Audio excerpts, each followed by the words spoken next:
Nour, I've hired 5 different editors for my book, hired them all for the exact same service and worked with them all at once.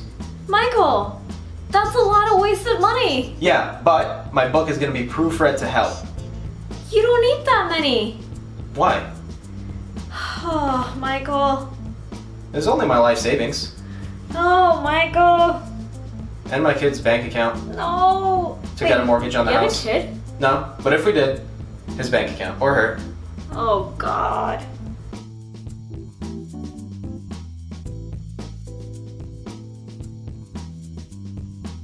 Hey guys, Nour here, and here are 5 tips for finding an editor and working with one, and these same tips are what I use for editing my book Divinity Falling, which is currently on pre-sale. You could pre-order for paperback, hardback, and ebook. I will leave the link to where you can check out the books in the description below. There are many benefits to hiring an editor, whether you're traditionally publishing or self-publishing. Now, with traditional publishing, usually your publisher will hire the editor for you, so you don't really have to worry about hiring one. However, some writers choose to hire an editor before they query publishers and literary agents. That way their writing can be strengthened before they start the querying process. Now, as for self-publishing, it is so crucial to find an editor, and that job falls on the writer's head. But hiring an editor is actually not as difficult as you might think. I think I found and hired my editor in the span of 5 days, and it all happened through email. The first thing you need to do is research. Like, of course, don't just go on Twitter and ask people if they can edit your work. Now, don't get me wrong, there are some fantastic editors on Twitter, YouTube, and all over the internet.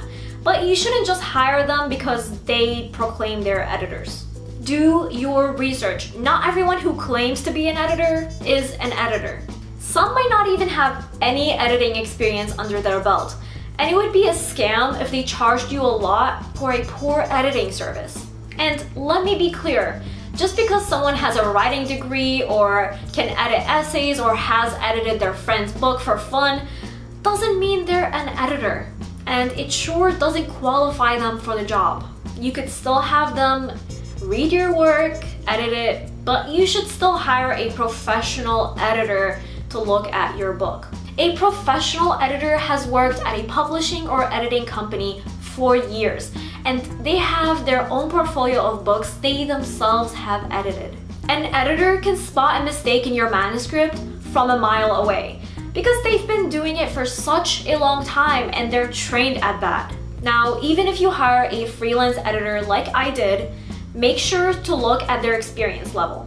Where did they graduate from? Did they work at a publishing or editing company? How many books have they edited, and are they the types of books that you write? Making sure they're comfortable in the genre that you write is important so that they can stick with your vision. A great place to search for editors is the Editorial Freelancers Association, and I will leave a link to that website in the description below.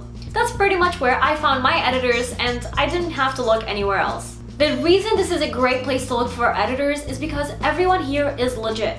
They are real editors who, if I'm not wrong, they have to pay to be part of that association, and then they have to meet specific qualifications to be approved.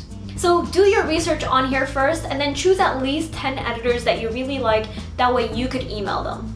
Now, keep in mind that there's a huge list of editors on here. Like, I'm talking thousands, so you won't be able to look through them all. But that's fine because most of them are fantastic anyway. Next, figure out your budget. Editors usually charge between 1 cent to 3 cents per word, which can be costly. You're basically hiring the editor to work on your book for a month or so. So you're pretty much paying them a month's salary. And the more services you want, the more you will have to pay. There's developmental editing, line editing, proofreading, and more. So figure out which are the most essential for you and how much you can afford to spend on them. For example, I got line editing with light developmental editing in one package, and then proofreading through my second editor. To find out how much I spent, check out my video on my publishing costs, which I'll leave in the card here. Once you know your budget, email a couple of your preferred editors. Not all will end up fitting your criteria, because some might be over your budget or might be booked completely. After the initial emails, once you know which are within your budget, ask for a sample edit from the remaining editors. Usually, you'll send them up to 3 pages of your book, and they'll edit them and send them back to you. That way you can see what they can do for you. Look for the editor that can maintain your voice and style and doesn't just edit to prove that they can. For example, I had one editor that wanted to charge way over 3 cents per word, which right off the bat is insane. And then she went ahead and edited way too much in my book, completely changing the meaning of the story. And as a result, she messed up every event that would happen later on in the book just by editing that one page over the top. The editor I went with for light developmental and line editing maintained my voice, improved my writing, and was passionate about my story, which is really important. So take advantage of these samples for your final decision. And finally, once you've decided on an editor and paid 50% upfront with a signed contract, send them your work on time and wait for the first editing round. There are typically 2 rounds.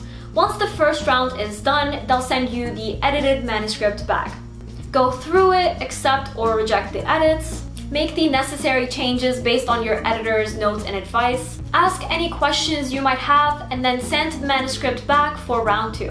Now, round 2 is pretty much like round 1, but it's done just to make sure that nothing was missed. And trust me, it's pretty important that you have 2 rounds.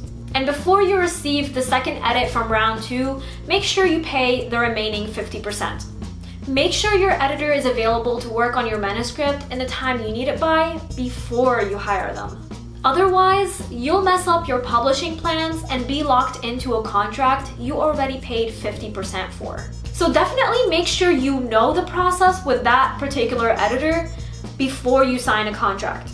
And this goes without saying, don't sign a contract before you read it thoroughly, twice. And those are pretty much all my tips for you. Let me know in the comments if you're enjoying these insight and tip videos on the world of publishing and whether you'd like to learn more. So there you have it, 5 tips to finding an editor and working with one. Plus, did you know I have a giveaway for my novel Divinity Falling? For anyone who pre-orders Divinity Falling, it could be paperback, hardback, or ebook, you could enter in this giveaway. Just make sure you take a picture of your receipt and send it in the giveaway form below. The 3 grand prize winners will each win a signed hardback.